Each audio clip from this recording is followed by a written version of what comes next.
I am extremely sick today, so my apologies. I just didn't want to miss a streak. I've got like a 6-year streak going in these live streams, and I don't want to miss one.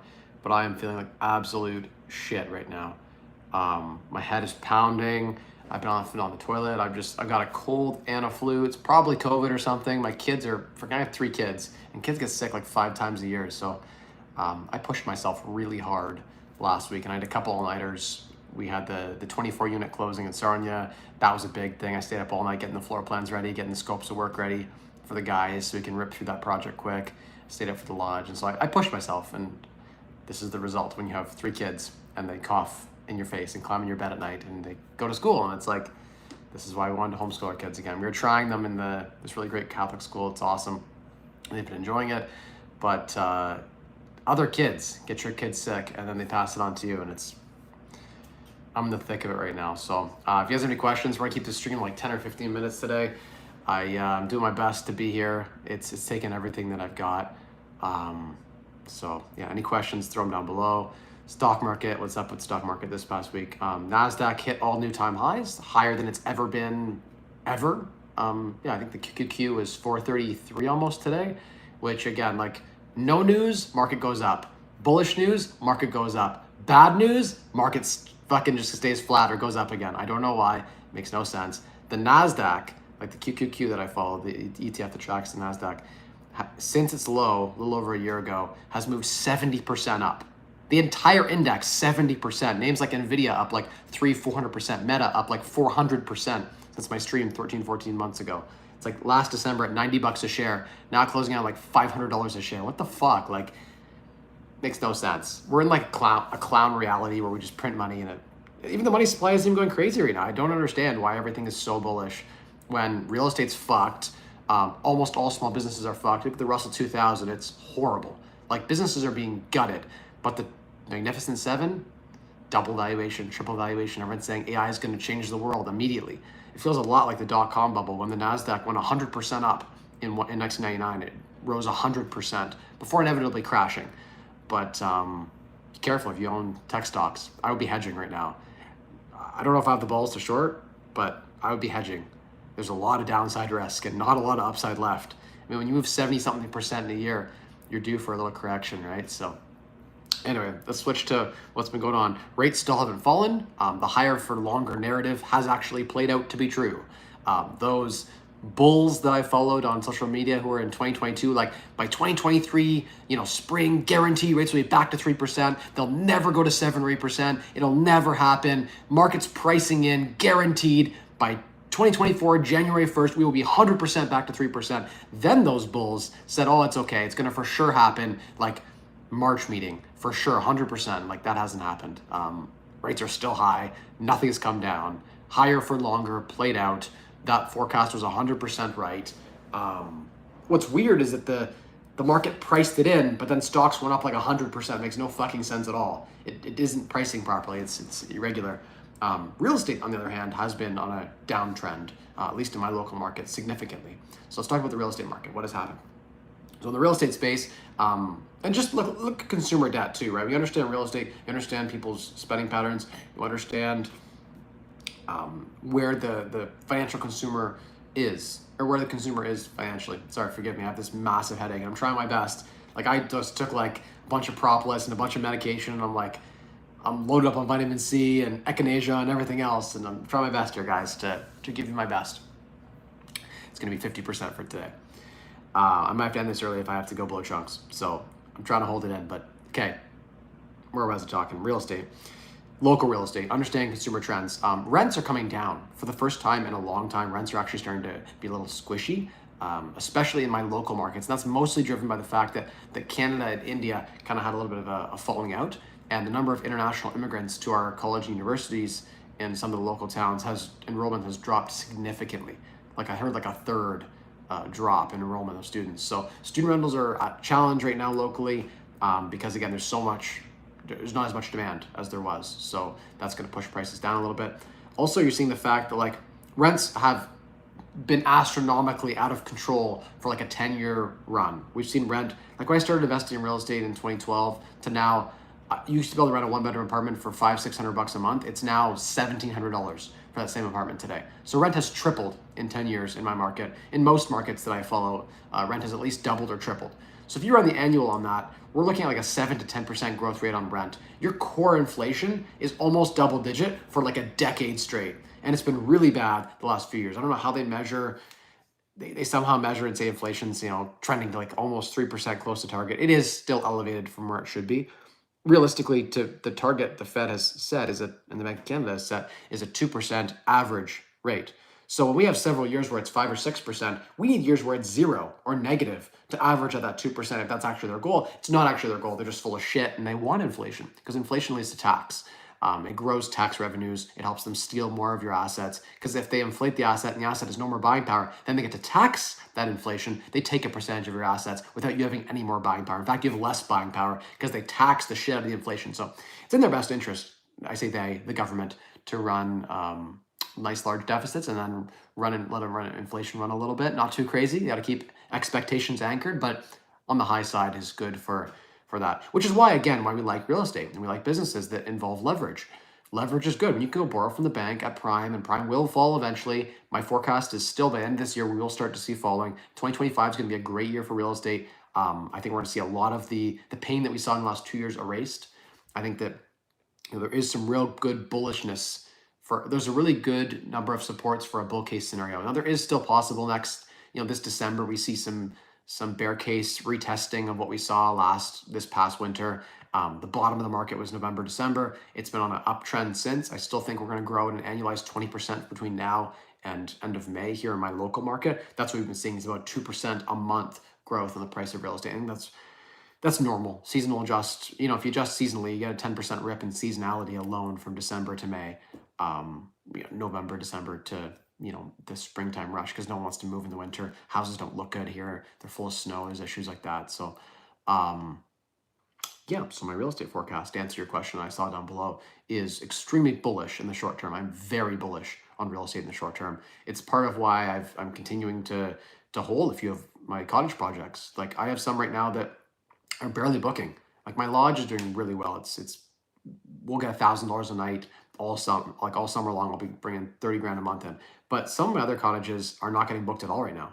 Like I'm getting like a booking on a weekend here and there. It's mostly empty. The Airbnb demand has died entirely, crushed, like fell off a cliff. No one even inquiring. Something like double the listings. The occupancy rate's like 30-40% right now. It's brutal across all listings. That's I guess at least in part due to some changing demands in the I guess the spending habits of the local consumer. Normally people would go and after COVID everyone would go to a cottage because you couldn't travel. Now everyone's been waiting to take a trip to Mexico and they have some cheap deals on that right now because travel is in the shitter right now. And I think that people are just choosing to spend their money elsewhere as opposed to on cottages. So that's part of why I think it's suffering. But I'm waiting to sell those properties until the spring, betting, this summer at least anyway, between May and July, I'll probably sell them. I may hold them through the summer because the bookings you get in the summer in cottage country are unreal. You get $500 a night on most cottages and they book solid. So I might wait until August to dispose of those cottage flip properties. But we're going to sell those off. And I'm waiting because I believe that the market is going to rebound dramatically between now and then. And I think selling now is a bigger opportunity cost than the carry cost between now and then. So I'm putting my money where my mouth is and I'm saying now, unless you have to sell, now isn't a great time to sell. It will be a good time to sell in the spring. So, we'll talk a little bit about my newest deal I just closed on. I'm extremely excited about it. I didn't want to feature it today because I'm not in the best spirits, but we closed on a 24 unit in Sarnia. I'm really excited about it here in Ontario. We have now achieved vacant possession on the building. It was acquired around $75,000 a unit. It has an ARV of $200,000 a unit. So there's a couple of $1 million in upside on that project. So we're excited about that one. We're going to turn that project around. It's a really great one.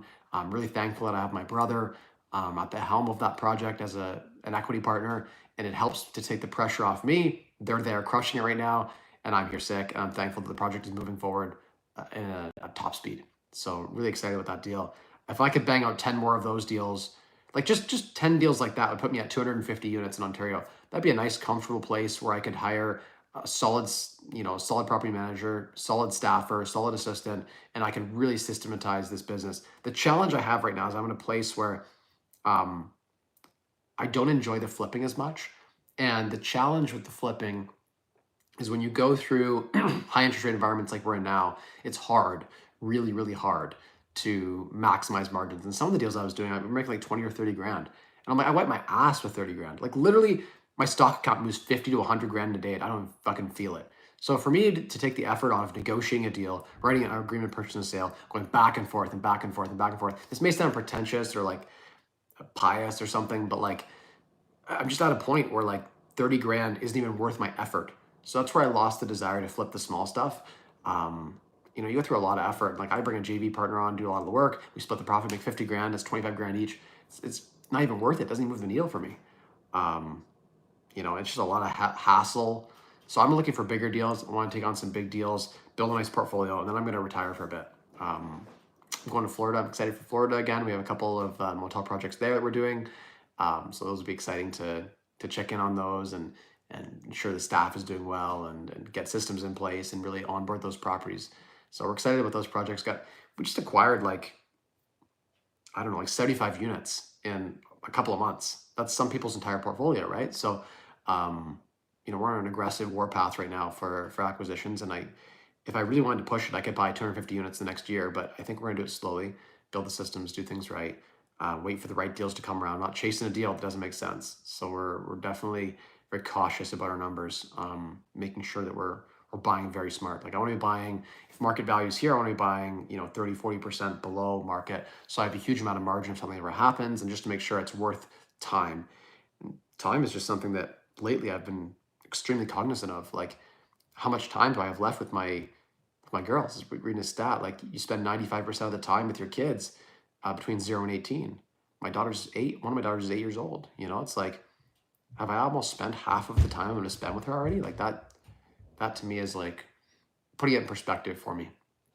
That money isn't the most important thing, and it is important. You got to leave a legacy for your kids. You got to be able to do those awesome things. I mean, there's a lot of things I want to accomplish, and it requires money, and it's a game, and it's fun. And if I did nothing, I'd be bored out of my mind, right? My retirement involves some level of negotiation, but I've been pushing a little too hard, and it'd be nice to get caught up.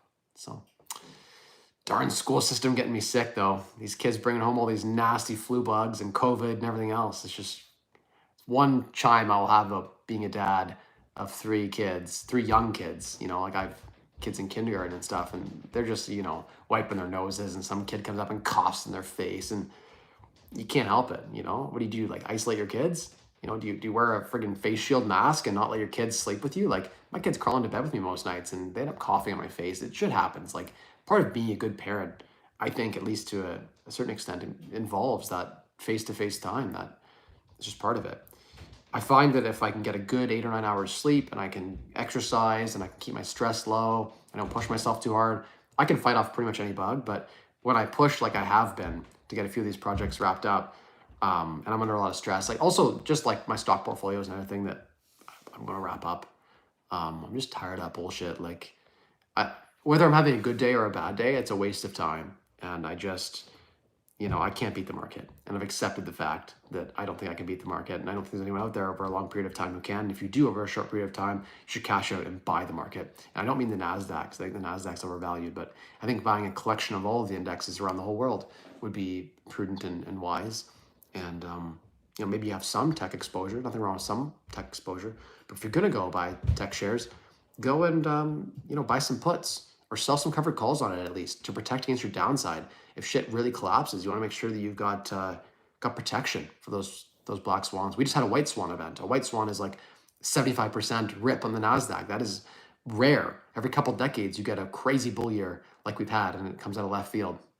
And usually there's a correction that follows in the 3 years that follow. So just be careful. Not that historical data will predict future. We don't know, right? But there is a correlation, at least, between past return years and future ones.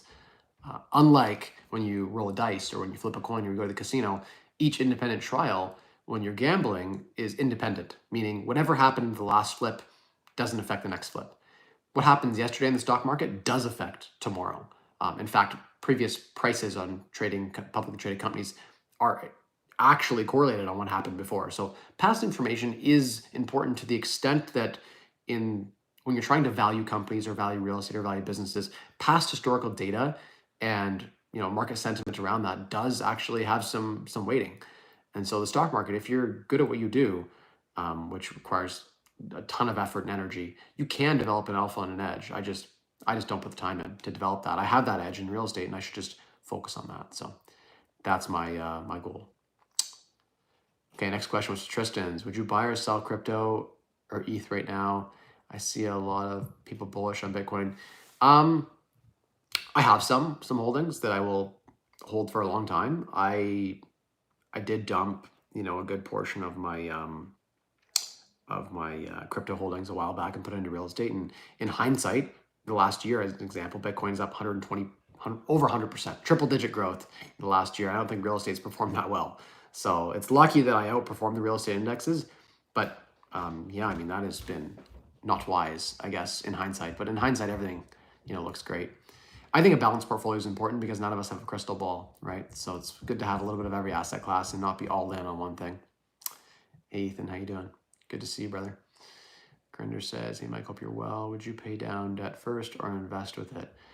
It depends. There's no, I can't tell you one way or the other, right? I can say that if you have 15% debt, credit card debt at 15 to 20% interest, pay that shit down. Like, it depends on the debt. I'm not as far as Dave Ramsey. Like, he's been quoted on an interview saying, would you take a loan for $1 billion at 0%? Meaning free fucking money. Pay it back whenever you want. Go put it in treasury bills and make 5%. Like, that's stupid. And I get his point. He's trying to drill home that, like, debt is bad. And he takes it to the extreme. And he says some things that mathematically make no sense. But debt is good. The leverage has made a lot of people very wealthy. It also can cut the other way, right?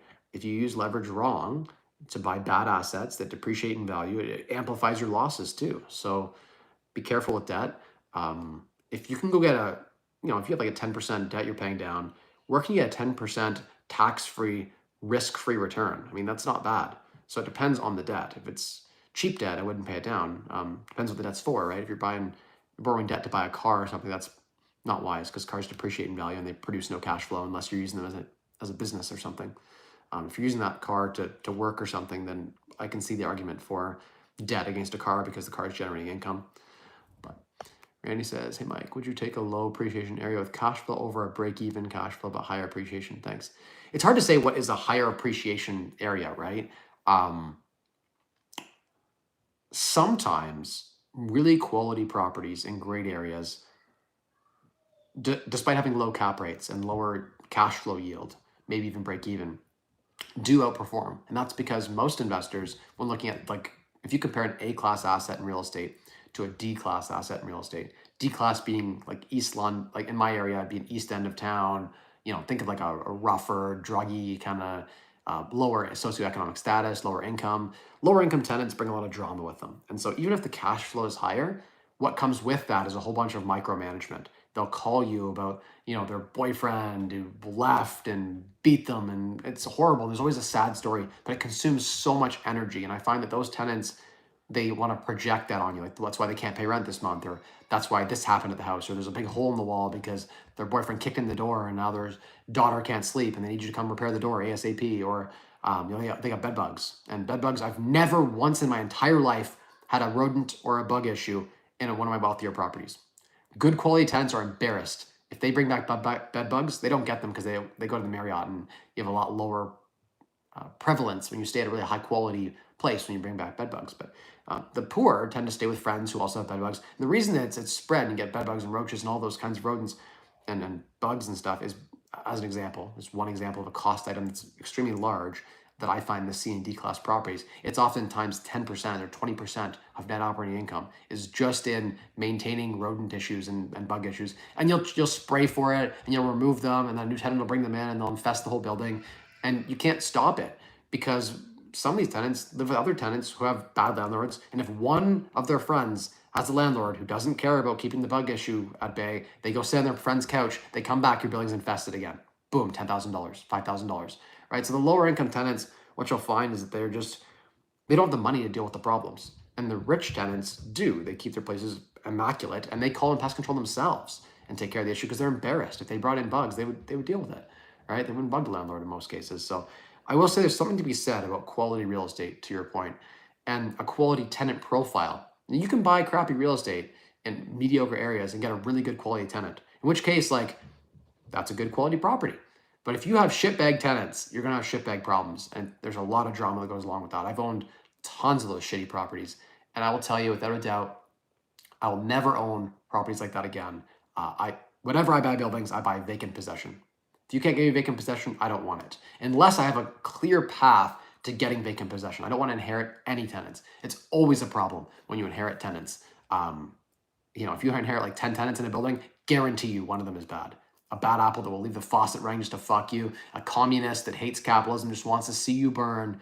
Lots of those kind of people. I've dealt with all that kind of stuff. I've had tenants try to light units on fire just to fuck with me. It's like, that's what they do. There's something wrong with them mentally. And, you got to remember that for the most part, the renting class is the bottom half of society. In Canada, half of people own their house. So if you're already one of the renters, you're already typically in the bottom half, unless you're like, you're at medical school or something for a couple of years. There are good quality tenants, but the majority of the tenants are lower socioeconomic status. And with that comes a lot of hardship and drama. I grew up with that. We moved 20 times when I was a kid. And we always rented. Landlords always kicked us out and cut the hydro. And I dealt with that. I had a shit, I don't want to say this, but like, what was he? He was a foster dad. Overall, not a horrible person, but not great with keeping up with rent. Obviously smoked in the unit when we were a kid. Like, there was smoke on the walls. We were horrible tenants. I was a bugger kid. I would never have rented to me, right? And it's like, I know what it's like growing up in that environment, and I know how little I took care of the quality of the property. Whereas I go to my friends' houses, that even the ones that rented, and their houses were clean and nice, and if the parents smoked, they smoked outside. Like, anyway, I've been on both sides. I've seen it all, and I understand what it's like to be on the bottom. And it's hard. I'm not trying to say that life isn't fucked. Like, a lot of the people that I grew up with, they needed drugs just to cope with some of the mental illness issues they had from their fucked up childhoods. And like, they need to drink, or they need to, smoke a little weed just to chill, or they need a little bit something harder sometimes, just to function. Once you get into those negative spirals, I get how that's fucked, and that's a whole other episode for a whole other time. Not everyone rises above it, as I did, right? But there's a lot of drama, was my point. And a lot of investors look at the number, and they're like, oh, that property is going to generate a 25% ROI. I would take a 15% ROI with none of the drugs, none of the police calls at 2 a.m, none of the bullshit, none of the clogged toilets, none of the crap that goes along with that all day long. It's not about what you say to people. It's about how you say it. It's about how you made them feel. And I can tell you, as just dealing with even property managers that are willing to deal with those kinds of D-class properties, how you will feel is like absolute dog shit. And what's the point of having this money and having these investments if you're going to feel like shit owning them? So there's something really nice about owning quality real estate. And the older I get, the more I think about that. And I guess maybe because I have some money now, but I would much rather a lower return and feel good about the asset and know that it's going to appreciate well. It's not going to get destroyed. It's going to hold its value. Quality tenants. Maybe I don't make any cash flow, but over the long term, I'm going to make more money because I'll make 25% return with some shitbag tenants as an example. And then they'll flood the fucking basement.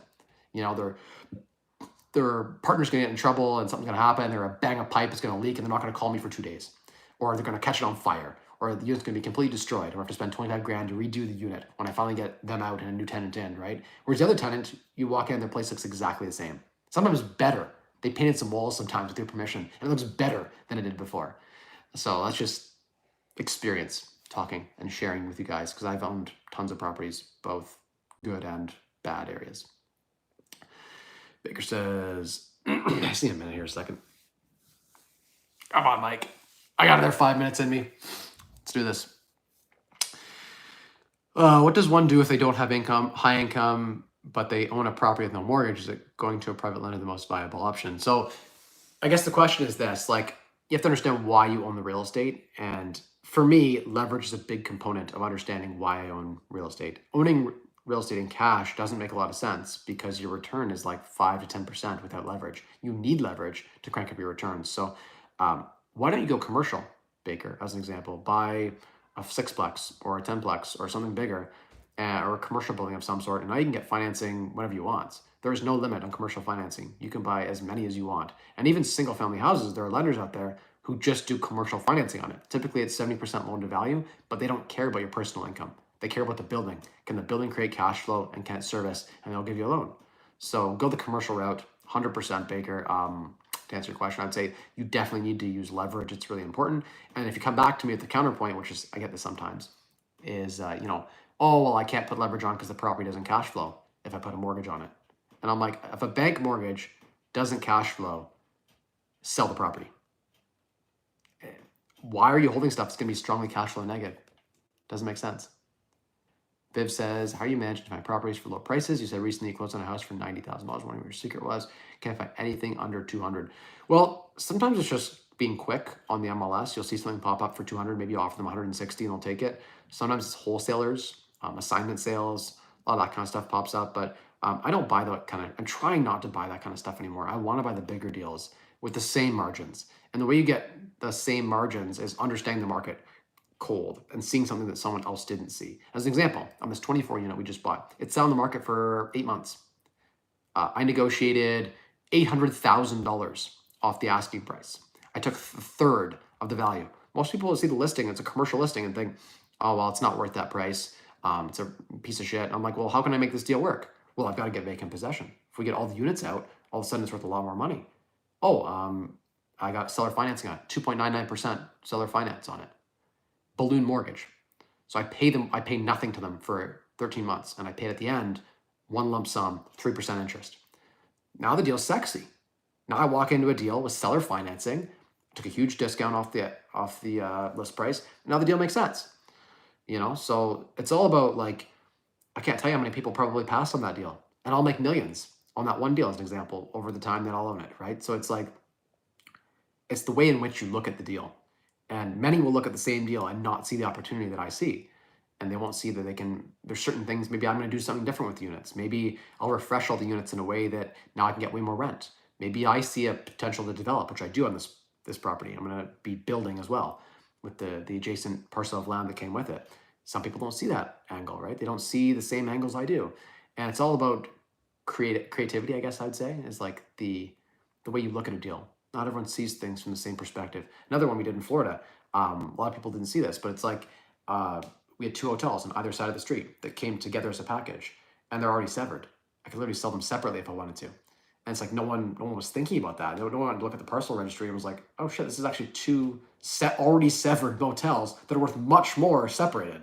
So it's like, that's an easy no-brainer. Lots of things like that you can do that it's all about how you look at the deal. It's how you put it together. And sometimes you give 2 people the exact same property, and one person leaves it a 2-bedroom, another person makes it a 5-bedroom, does a student rental with TVs in every room, and gets $800 a bedroom. The other person rents it out for, $1,500 a month to a family. Totally different. The same asset was given to both people. One person turned the asset into something that produces $5,000 a month in rent. The other person got $1,500 out of it and loses money every month. The same house, just a pivot in how you manage that asset. Maybe one guy doesn't manage it well, doesn't keep up on the tenants, they don't pay rent, or whatever, something happens, it gets destroyed by the tenants. Now that house has to be re-renovated again. They've lost money over the 5 years they've owned that same asset. So the management is super important. The way you look at the deal, how you underwrite the deal, how you negotiate the deal, how you finance the deal, all of those nuances are super important. And like, you give 2 people the same opportunity and it can go wildly different. That's business for you. That's the beautiful thing that I love about capitalism, is like, you get rewarded for what you do. Your result matters. The effort isn't as important as the result. And so I like that. I do like that. Ideal time to list a property, spring-ish. You could definitely burn any area, anywhere in the world. You could, if you find the right deal, you can burr. Whether it's East London, Soho, West London, North London. I would prefer to burr in a nicer area, but if you're going to long-term hold, again, it depends. If you can find a decent house on an okay street in Soho, could make sense still, right? If you're next to a crack house, you're going to have constant problems. So it's contextually dependent. Next question was, what can I make with 1 million in Canada? So I guess name is your name on this, but what can you make? It depends on what you invest in, right? If you're going to be building a balanced portfolio, I mean, I would expect S&P 500 type returns of like 7 to 10%. In real estate, I think with a little bit of effort and energy, you should be able to yield like 20% yield compounded, I think with a bit of leverage. So I think $1 million used to buy $3-4 million in property, if you use the $1 million for a down payment, could generate you, $200,000-300,000 a year net with mortgage pay down plus some appreciation on that portfolio. That's achievable. I've achieved much higher targets than that before with capital that I have. It just depends on the level of effort you want to put in too, right? Like, do you want to deal with all the bullshit? We had our building today. We were pounding in doors. We had 2 police, their guns ready, and my brother's in there pounding the doors open. We're dealing with that bullshit. And there's crack addicts in there, and crack pipes, and whatever. And I got to turn this building around. That comes with a big payday. It's a lot of bullshit. A lot of people don't want to deal with the police and the confrontation and all the things that go along with that. We bought the worst property in the best area, like beside the curling club, beside golf courses, beside the lake, just beautiful properties all around us. We were the turd. And that's what you want to find, is a turd that you can polish into a gem. So, yeah. Is now a bad time to... No, now is probably the best time to buy. We are coming into a big bull rush in the spring here. The next opportunity, like the window to buy is right now, and there'll be another window to buy in the fall, I think, before we see another big rip. But now is the time to buy. Rates haven't fallen yet. It's... I would say it's a fantastic time to buy. I'd be buying anything right now, as long as it made good cash flow sense. If you have the capital, don't wait. The spring will be a hard, competitive market. This is going to be a good market for you as a buyer. As a seller, not so much, but as a buyer, definitely right now, between December and March is a prime buying time. And even takes a while for comps to really register. So I would say even into April, you could probably still score some deals, because comps closing and the people bought in February might not close till May. And so you won't have that sale for the appraiser and for the realtors to use for comparable analysis to drive the prices up. It takes time for prices to rip in real estate and to fall. It's a slow thing of the liquidity takes a while. It takes time from the point you decide to sell to when you actually sell. Scariest plant in the world, bamboo. Bamboo. That's a good one. Thank you for that little joke. Hello, William. Would you say that you are a multimillionaire? I've been a multimillionaire for a long time, yes. But you know what? Like, multimillionaire isn't that impressive anymore. It really isn't. Like, inflation has gotten so crazy now. You buy a house in Toronto, it's like $2 million. Like, I was reading a stat that like $1 million in the 1960s. Like, when I was growing, what's crazy is that like the 60s and 70s are like not that far away from when I was a kid. They're equally far as like today. You know what I mean? Like 2024 to like 2000 when I was like a kid is like the 70s and 80s. How crazy is that gap is so large now. But the 70s, $1 million, like in 1970, $1 million to today is like $10 million. So if you're a millionaire in like 1970, it's the same as having 10 million now. So, I mean, the bar just keeps raising for what your money can buy, because the government likes to print and inflation is running wild. But yeah, I've had tons of success. You can watch hundreds of my videos. You can follow, and I have 10,000 Instagram stories that I've shared over the last 7 years. I post 12 times a day. So I post wherever I am all the time. You can find me, you can follow along, see me at all the properties that I've done. I've got hundreds of properties that I've been involved in. I've personally done solo deals, dozens and dozens of deals. So I've done lots and lots of real estate investing and mostly made a lot of money throughout that journey. I think I've lost less than a handful of times, but cumulatively made a ton of money. So I'm very happy with how my track record has been. I'm proud of it. It's something that I've put 10,000 hours into to get mastery over. And so that's what I teach here on YouTube is personal finance and real estate. And I share all of the things that I learned along the way and the things that I've failed at. And that's what this channel is all about. So welcome to the channel. Thanks for joining the stream tonight. Someone says, hey, I saw purpose-built 20-room fourplex for students in Waterloo. 120K a room, is it a good investment? That's expensive. I think 120K a room is a little bit pricey in terms of like, well, I don't know the Waterloo market, but in London, I would try to pay, now this required me to usually do a little bit of renovation, but I was trying to pay 70K a bedroom, which means on a 5-bedroom house, I was trying to pay, well, I could, sometimes you're only allowed 5 bedrooms in London, but like I would always sneak like a 6-bedroom in and call it like an office. Usually like there's 3 up and 3 down on a typical bungalow. So I would try to get like 6 beds out of a house. I buy it with like 300 grand or something in that range. And then I would try to add a couple of bedrooms with it. So I'd renovate maybe 50, 100 grand max. And then I'd be all in under 70K a bed was my goal. But 120K a bed, you're gonna rent for like what, 600, 800 a bedroom, maybe? I try to be 1% rule. So if I'm paying 120,000 a room, I wanna make $1,200 a month per room for it to make sense. So I would say that it doesn't make sense mathematically. I was only really making decent money after factoring in all the real costs of ownership, property management. Like if you outsource everything, you make it a passive investment. To make positive cash flow, you really need a 1% rule. So if you're paying $100,000 a bedroom, you need $1,000 a room a month for it to make sense with all your real costs. Edmonton market has a lot of vacancy, a lot of challenges, but very, very affordable. Very, very affordable. Would you recommend buying a detached single family? I don't know. I mean, there's an argument for simplicity and ease, and I think easing into a single family could make sense for you, right? There could be, especially in Windsor, where you can buy a house for like 150 or 200 grand. I don't know if Windsor's gone crazy, but like you used to be able to buy a house in Windsor really cheaply, like 150 grand for a house, and it could rent for like 1,500. So that meant the 1% rule was met, and that made sense. I don't know if it's gone as crazy. I don't follow the Windsor market super closely, but I assume it's come down a fair bit, really recently since 2022. But yeah, I would say that it depends. If you got into like a fourplex that made a lot of sense mathematically, but then you got to deal with the most nightmare tenants and the worst experience, and it got you out of real estate because you bought something you weren't ready for, I could see the argument for saying that was the wrong buy. Even though it mathematically made sense on paper, qualitatively you weren't in a position that you were ready to take on a big fourplex, right? So maybe it makes sense to start small. I'm the kind of guy who likes to go all in and test my limits and go big. But if you're not that kind of person, I can see the argument for starting small and seeing if you like it and slowly buy a little bit more and keep your risk low. There's arguments for that. Someone says, I meant if I came to you with $1 million, what type of business we do together? So typically I like to pay a fixed return and I like to have full autonomy and control. So if someone brought me $1 million, and people have done this with me before, I've had people come and bring me a check for $1 million. I would borrow it effectively and treat it as debt. So I would secure the debt and I would pay a fixed return, call it 10% or something along those lines. Maybe a tiny tad higher because rates have gone crazy right now, but that's stress-free, risk-free. So it depends on the level of involvement as well, right? And I often don't want other cooks in the kitchen. I have a lot of cooks already in the kitchen. Like I have a great staff of contractors, I have a great staff of people.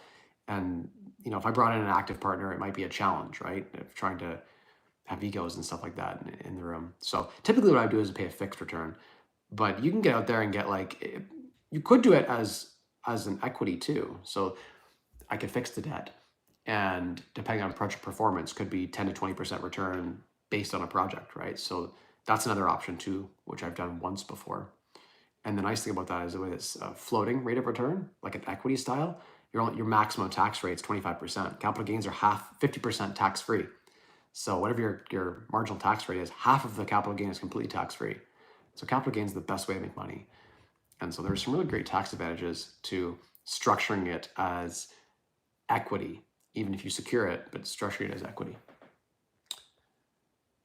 Thanks, Ilya. All over the place. You're going to look all over MLS. There's lots of deals too. You just got to know how to negotiate that deal, right? Most of the stuff at face value isn't great, but right now there is some good stuff on MLS even.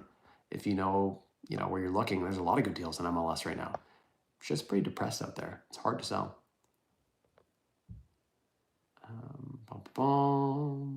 This guy says he has a firm that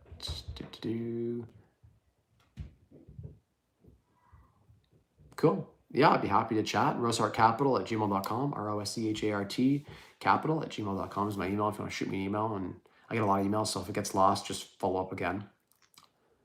And then was Waterloo charges $800 to $1,000 a bedroom per night, per room, or per month per room currently. Yeah, there you go. So, it's a decent rent. I'm surprised students can afford that. It's wild.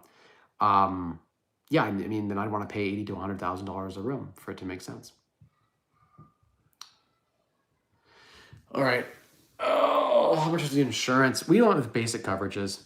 I really don't like to overinsure. I like to self-insure, and I just, insurance is a big scam. So we went with high deductible and a number of other things. So, how much is the insurance? I don't even know. It might have been. I do know this actually. It was like $800 a month, I think, for it. But yeah, that's just the way it is. You gotta have insurance. All right, I'm gonna wrap this stream up. I am burnt out. I'd used all the energy. Last hour, I've been like laying in fetal position on my bathroom floor, preparing for this stream. Like I took like every vitamin I could think of, the sugar blast to go through this. Now I have to run to the toilet now and just go lay down. I really want to be on with you guys because I've done this now for 6 years, every week, even when I had COVID, even when I was, no matter what, Christmas Day, I'm here. And I don't want to break that streak. You guys mean a lot to me. And it's important to me that I show up here every week, like I say I'm going to, from 7 to 8 p.m. Eastern Standard Time. And I want people to know that it's part of my brand is that I do what I say I'm going to do. And so I'm here tonight, and this wasn't my best performance by any means. I was trying my best to be on for you guys tonight, but I need to shut it down. So thank you so much for everyone who came in, tuned in tonight. Follow me on social media. You guys know where to find me at Mike Rosehart. Look for the blue check marks on Facebook and Instagram.